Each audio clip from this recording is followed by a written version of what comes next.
Hello, everybody, and welcome to Project HR, a podcast dedicated to building better workplaces. Project HR is brought to you by Projections, an IRI company.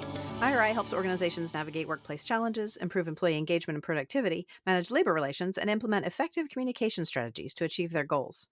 For more information, you can visit Projections online at projectionsinc.com and IRI at iriconsultants.com. I am Jennifer Orqua, Director of Business Development for IRI, and your host for today's episode of Project HR. So, what makes a good leader? It's a simple question, but it has a complex answer, because more often than anyone cares to admit, people are placed in leadership roles that are simply not a fit. The ability to recognize leadership potential is critical, but there's a great variation in the way we perceive that potential. That variation leads to inconsistent leadership, the kind that can undermine your organization. Happily, today I'm talking with someone who could help us better determine leadership potential.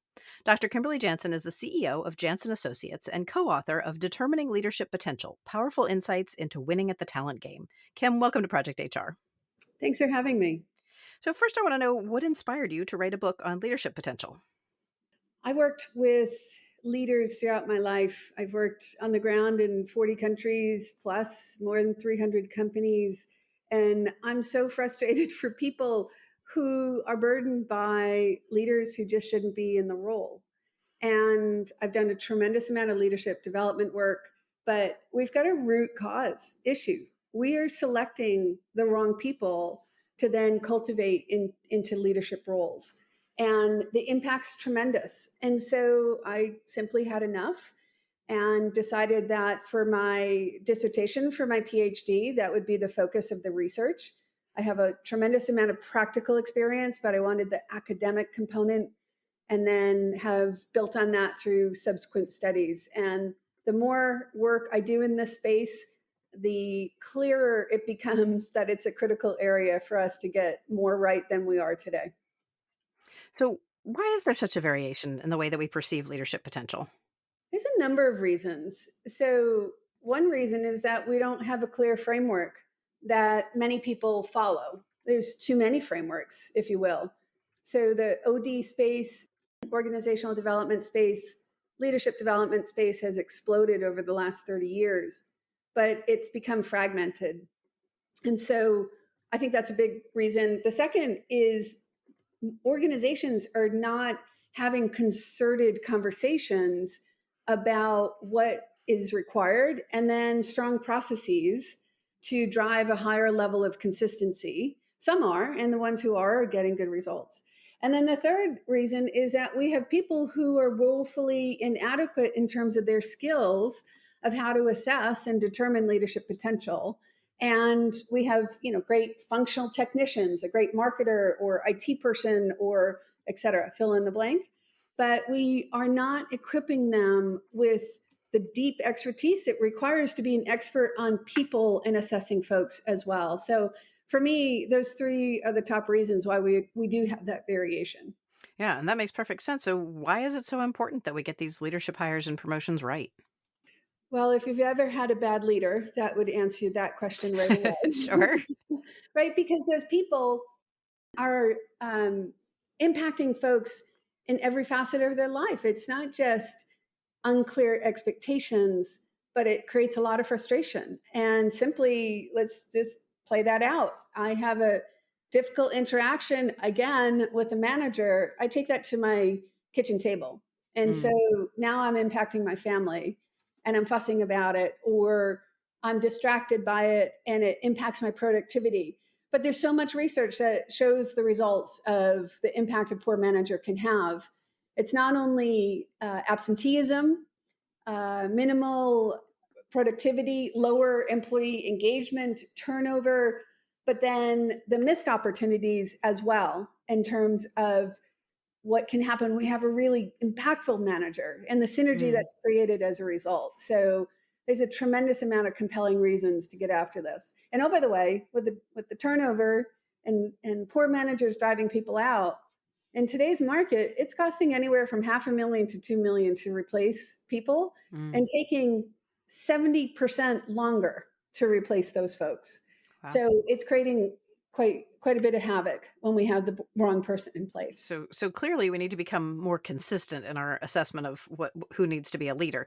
But doesn't that also mean agreeing on an approach in the first place? That's what the book aims to do, right? Yeah, it's a good assertion, and you would be surprised at the amount of variation about how folks go about it in organizations. So just let's talk about my first study. I took one industry and I looked at a number of companies in this first industry, and I interviewed 4 leaders at different levels, including the CEO. And in one of the questions I asked was, what criteria do you use to determine leadership potential? And in just one company between those 4 leaders, I received 177 responses. That's crazy. Yeah.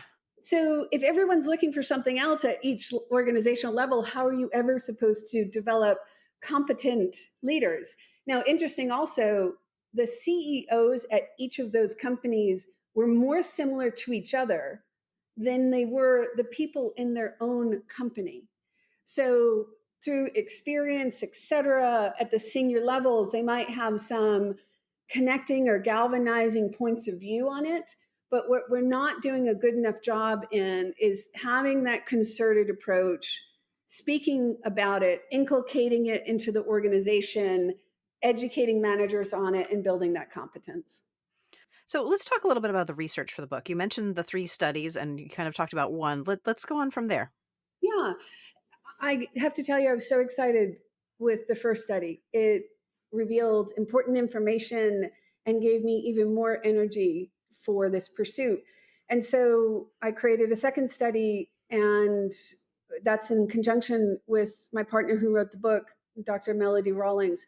And we created a qualitative approach to querying folks on this subject matter. We had a survey-based approach. It had about 600 folks who replied. We had a quantitative expert a statistician, who was able to really pull the results apart and test for correlation and causation and things of that nature. And then the third study was a study of more than 50 CEOs from around the world. If you recall, I mentioned that it was interesting that in the first study, the CEOs held views that were more similar to each other than they were to their own company. And so that gave me the idea of, let me talk to CEOs about this. And so we have a great group of folks who have volunteered their time because they believe in how important this is. And very big companies such as Target and Panera, Foot Locker, Levi, international companies, like a mining company in South Africa, just to really test out some of the ideas. And to a person, we received just great input, lots of commitment. So it's been an exciting journey to do that live research and to be able to synthesize all the information and present it back to folks, sharing those insights.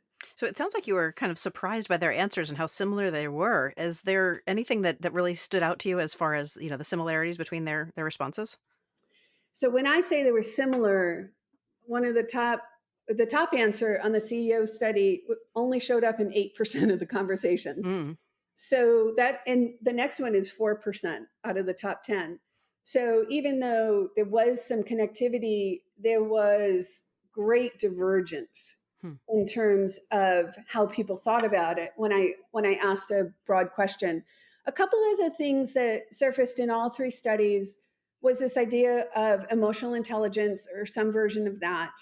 Another one was the idea of performance, but frankly, performance is not a predictor of potential unless the job's the same. So while we had a couple of ideas that converged, some of them also were not indicators of potential. So we had some work to do. Interesting. All right, Kim, I'm going to take a quick sponsorship break right now, but when we return, I want to talk about the leadership blueprint. Stay with us. So, you've provided your supervisors with the training they need to create a positive environment and keep your company union-free. But can they put that knowledge into action? Wise Words e-learning will teach your supervisors how to respond appropriately to tough employee questions about unions, including questions about dues, collective bargaining, promises, and more. Based on solid adult learning theory, Wise Words guides supervisors, helping them practice their skills in a fun and engaging format that sticks with them over time. Wise Words e-learning is delivered in microbursts of learning and is available online 24/7. Your leaders can practice their skills anytime and anywhere there's an internet connection on any device. Wise Words training will protect your company from ULP charges and give your leaders the confidence to connect with employees. Learn more and sign up for a demo at projectionsinc.com today.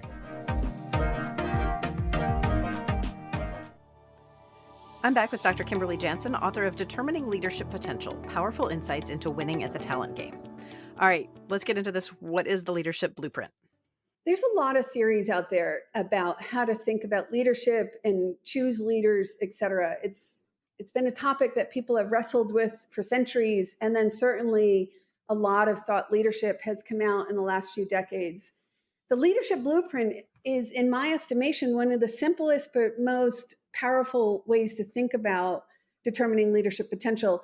It was designed 2014, about 10 years ago, a little less than 10 years ago, by two folks, Alan Church and Rob Siltzer. And it's easy to read and easy to follow. Alan had done a lot of work in his role as head of Pepsi and worked in some very progressive companies like the Hogan Assessment Company, et cetera. And he shared this frustration about the lack of ability to determine leadership potential.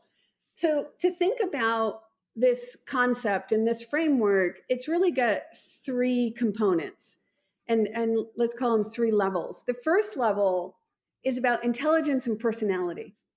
And the premise is those are largely fixed.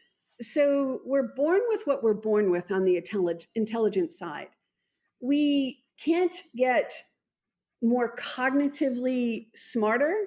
We might gain more knowledge, of course, but we need to be able to have a good handle on people's cognitive faculties and elasticity, because things only become more complex in organizations as you ascend in larger roles. So we've got to make sure we're honest and assess for intelligence. And then the other piece is personality. Centuries of research will tell you that personality is largely fixed. And it's a manifestation of personality when you demonstrate different behaviors. So we can change behaviors, but for someone who is extremely detail-oriented as part of their personality, that's hard to change. So we say, be really careful about what you hire. And the thing you need to watch out for are derailing personality traits. So someone who's incredibly negative, someone who's self-absorbed, someone who is so painfully shy and introverted. As you think about potential in leadership, you got to really check yourself on those dynamics. So the first is personality and intelligence. If they don't pass the test there, then we should stop in terms of considering them for leadership roles. They can be great in other roles. If they pass the litmus test there, we go to the next level, which looks at motivation and learning agility. And you have to hire for more motivation. People need to bring their big engine, and you need to have leaders who have lots of initiative and energy and want to make things better. But a lot of times we look at folks and we say things like, if they only could do this thing, if they only kind of leaned in, no. Be careful of that crap. You got to hire for motivation. Now, the good news is that person controls it and they can increase it, decrease it. The bad news is we can trick ourselves into thinking we control it. It's the proverbial horse to water, I have a big horse farm. I have sometimes horses that need a drink and I'm like, oh, please drink this bucket of water. No way. It's the same for motivation. And then the other component of that is learning agility. We need to hire people who have high learning agility. They are interested in continuing to reinvent themselves and evolve. They are willing to look to assimilate information quickly, because nothing stays the same anymore. Everything changes. And so you have to hire someone who brings that. And if you have those two components, in addition to the other two, we can teach them almost anything. Hmm. And that's where we would then, at the last level, teach them strong leadership capabilities and skills, or even functional expertise. But without those, I can struggle to prepare people to be good leaders. And the trap is that people aren't thinking about these lenses. When I ask, what do you use as a criteria to determine leadership potential, people will tell me the ability to delegate. Mm. That's something I should teach them, because it's like a golf swing. There are techniques to make it better, faster, different. Delegation is a skill we can teach them if high learning agility, high motivation, the personality that will allow for it, and then the intelligence level to be able to see the value and think differently about things. So that's why I'm such a fan of the leadership blueprint. And when I take any of my clients through that thinking, just even casually, it really intuitively resonates with folks. So I'm a big proponent. The research that we did not only asked the criteria, but after I said, okay, time out. I have a few I want to ask you about. Tell me about intelligence. Do you use intelligence? And I asked about all of them.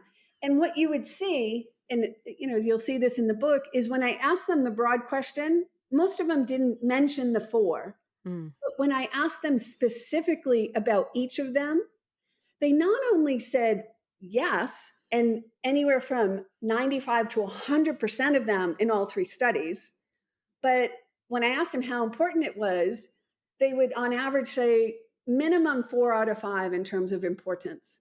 So it's a big idea. It's just not cognitively and intuitively how people are thinking about it yet. So I think a lot of the variation between leadership assessors is based on the fact that all these characteristics they're hard to measure quantitatively. You can accurately measure intelligence and even learning agility to a point, but how can we measure personality and motivation and assess those quantitatively? That's a really great question. And I think it's one that a lot of people struggle with. I think on net measurement is hard for folks. And specifically, let's just take your example about personality. And as I think about measurement, the question I ask all the time is, how will I know?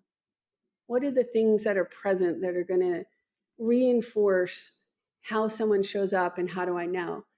And there's several good ways on the personality side. So first and foremost, there's some great personality assessments out there. There's something like the Myers-Briggs, MBTI. It's more in depth in terms of personality assessment. You need, it has to be facilitated, et cetera, but it's a good instrument. You have another instrument called the DISC, which would give you a pattern of preference around communication and initiative, et cetera. So I just give you those two as a sampling, but there's a rich library of resources in that regard. So I would say that's one. But my most favorite strategy is in asking questions. And I think that we underutilize the interview process. And I think that by the types of questions we're asking, we're not able to get enough data from folks to be able to assess how they show up in different areas.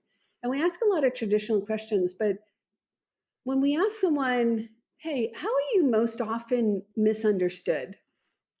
How do you maintain your self-awareness? What's some of the toughest feedback that you've received recently, and were they right? Very personality-based answers, I think we can dig in there and allow us to get a stronger lens.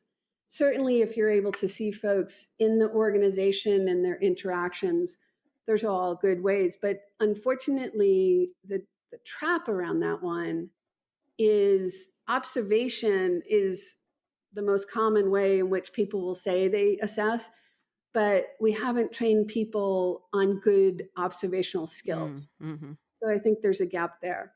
My answer would be similar for the other three, but other ways is, if you want to check out high motivation, look at people's histories. What have they accomplished? How do they show up? Are they someone who's running through the bit to get to the jump because they love what they do and they bring a lot of ideas? Or are they someone who has had more, a slower, more traditional approach? Mm-hmm. On learning agility, do they have an insatiable need to continue to invest in themselves? Again, you can look at their track record, look at their language. What's their vocabulary that they use? Mm-hmm. And certainly there's a learning agility assessment. And intelligence, there's a lot of ways you can do that. You can use case studies. You can see how they come at problems. Vocabulary is a good indicator as well. That might be a little bit of a mixed one because that can mask knowledge. Knowledge can be strong, but maybe not cognitively strong. Mm-hmm. So putting them in different situations and scenarios in which they have to bring analytical skills and maybe forward thinking skills, et cetera, those are all good strategies to help poke around. And the Wonderlic is a good example of an assessment there. That's an assessment that actually they use for quarterbacks in the NFL, because you got to be a smart cookie to be a good quarterback. Right, for sure.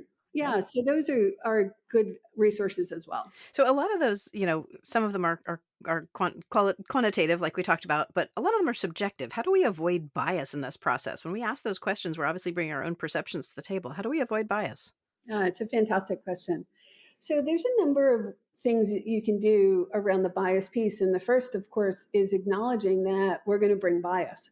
As humans, it's a survival technique because we can't stop and analyze every little thing every single day, or what we wouldn't even be able to make it from the bed to the bathroom in the morning. Mm-hmm. So we need it as an operating principle. But really strong leaders have figured out what their unconscious biases are. They've done some work to raise their level of awareness of where they might go unconsciously. So that's the first thing I would suggest for folks who want to solve for bias. The second is to make sure that you have a good process that has a number of folks inside the process who can be a good litmus test for you. The third is to have some clear lens or criteria and process that source for the things that you're looking for. That helps safeguard against bias. So those are the three most powerful strategies. From a micro level, if I was talking to a leader, I would encourage them to read certain books.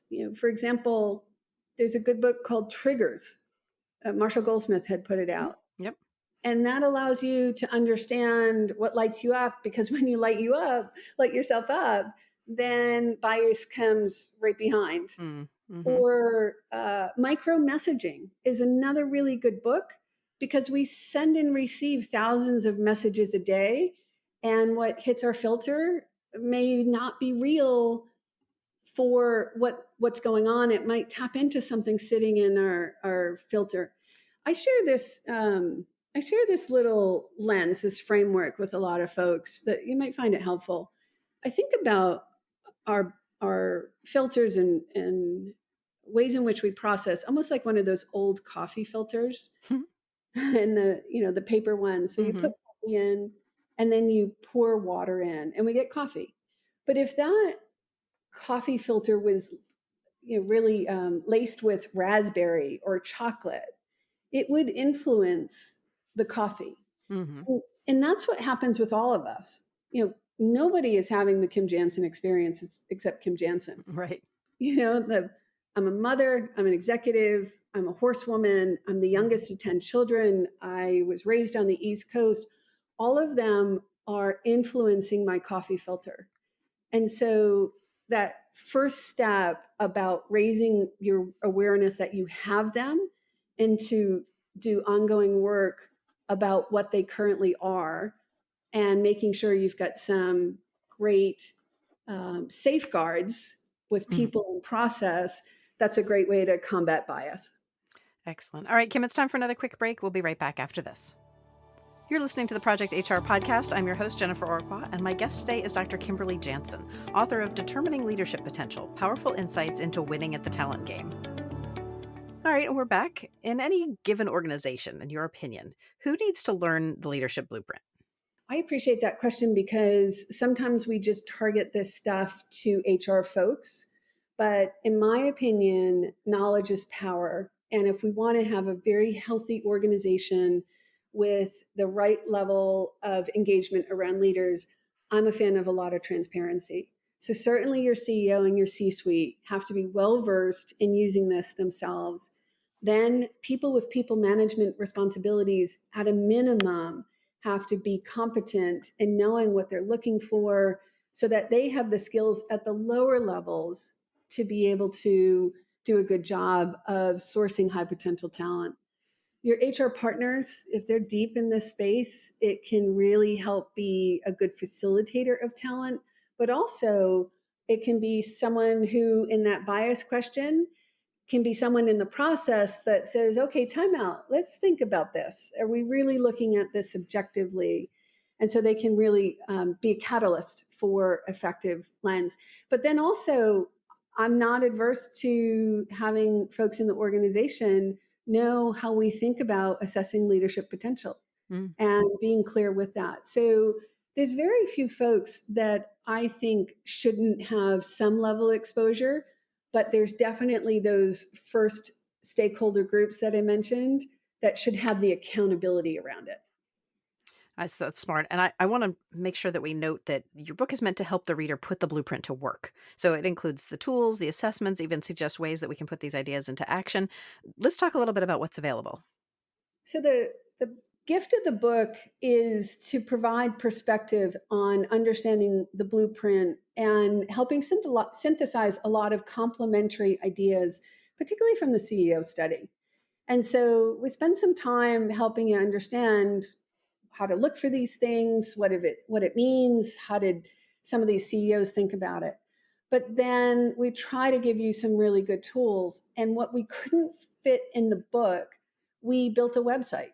And so between those two entities, we are giving you a case study on each chapter on how to think about that in case you want to use it as a group conversation. We're giving you interview questions to use to help suss out what elements and dynamics people have or absent in each of these components. We're also giving you a very practical list of tips. So where do you go from here and what do you do? And then we'll keep adding to the website to enable people to keep their skills up. We'll give them exposure both in the book and more extensively on the website, exposure to assessments and how to use them, and a quick and dirty on what they do and our own preferences for assessments. So I really want people to not only read the book and understand, but I want them to be able to take it and use it and go from there. I'm quite practical in terms of an idea is great, but unless we equip the folks with the resources to put it to action, then it's got to be frustrating for folks. So between those two entities, we not only did it, but we'll continue to add in terms of that website as well. Yeah, that's fantastic. And the generosity of those resources, the reviews I've read for the book have been glowing. Were you expecting this kind of reception? I thought it was a big idea. I have had positive receptivity whenever I've spoken with anybody, and I think it's intuitively strong. So it was my hope. But of course, until you take it out, you just don't know. So I'm tickled pink that we're getting that momentum. So at the time of this recording, your book is not yet available for purchase, but it is available for pre-sale. And I would love to know the website where we can go get all those goodies that you mentioned. Where can we get our copies? Yeah, that's awesome. So you can find it on Amazon. Of course, it's available in hard copy for libraries and academic programs, but it's also available on paperback. There'll be an electronic version and there'll be an audio version that comes out as well. And certainly Amazon and any other big bookseller can provide that to you. The website that complements the book is determiningleadershippotential.com. So we hope it's easy to remember. Yeah. And we'll keep adding to that website for the betterment of everyone. Okay. I have no vision shorter than changing the world by doing a better job of choosing the better people who can be strong leaders. So as much as we can do to provide resources for that, I'm in and fully committed. So the link to the Determining Leadership Potentials website will be included in this episode's companion guide, if that wasn't easy enough to remember. So be sure to unlock that today at projectionsinc.com/podcast. Right now, though, Kim, it is time for our lightning round questions. These are questions I ask of every guest of the podcast. Are you ready? I am. All right. First question is, what is the best book that you've read recently? I would say that Good to Great is an oldie but goodie, and I love the grounding around what worked, but I also love to think about them in relation to where they are today. And Collins has come out with some good stuff recently, so that's been something I went back and reread, and it was powerful. Yeah, I agree. Definitely. I've gone back and reread some of the stories about the different companies, and it's where they are today versus where they were when they wrote this book. Yeah, So next question. What's your favorite thing about the work that you do? I help people change their lives. It's an honor to work with the unbelievable people I work with, whether they're the CEO or several layers in the organization, and to help people unleash and unlock and clear away debris that we put on ourselves that limit ourselves, and then allow them to go and positively impact other people or companies or the world. Man, oh man, I have the best job in the whole world. Oh, that's great. Okay, next question. What's the best piece of advice you've ever been given? If you can, you should. Came from my parents, and I am a firm believer that if you have the capabilities to do something, add value, help, then you really should. And it propels me every day, even when I don't feel like it or I'm tired. And I have found it to be a great beacon for me. I like that. Last question. Who or what inspires you? I would go back to my parents. My father was a top executive CEO at a big jewelry company. My mother was, and they both graduated from Brown. My mother's 96, so she's a force. She was one of the first women who created the pediatric ward and training at Rhode Island Hospital. They had 10 children. All of the children were at the top of their sport, top of their class. They took in pregnant unwed mothers to help them, and they always had time for you if you needed it. And that level of loving and giving launched me with lots of security. And my father would tell me, you were born with a lot, you were given a lot's expected, but if not you, then who? Like you have so much. And so that was always inspirational. And so I'm interested in a lot of people, but those two folks, I won the lottery for sure, on the parent lottery. Very nice. Very nice. Kim, thank you so much for your time and generously sharing your knowledge and all of these resources with us today. It was my pleasure. Thank you for having me, and thank you so much for making this information and the other work that you do available to people. I know it's a big asset, so I appreciate you. Absolutely. And I also want to thank our listeners. Don't forget that we listened back to this episode for you and took great notes. You can grab those notes for free at projectionsinc.com/podcast. If you're ready for your Project HR debut, our team is always looking for outstanding guests. Let us know about your expertise at projecthr@iriconsultants.com. And don't forget to subscribe to Project HR. A new episode drops every Thursday. Finally, drop me a line, leave me a review, or give our show a handful of stars wherever you get your content. That's all for this week's episode of Project HR. Let's make it a great day at work.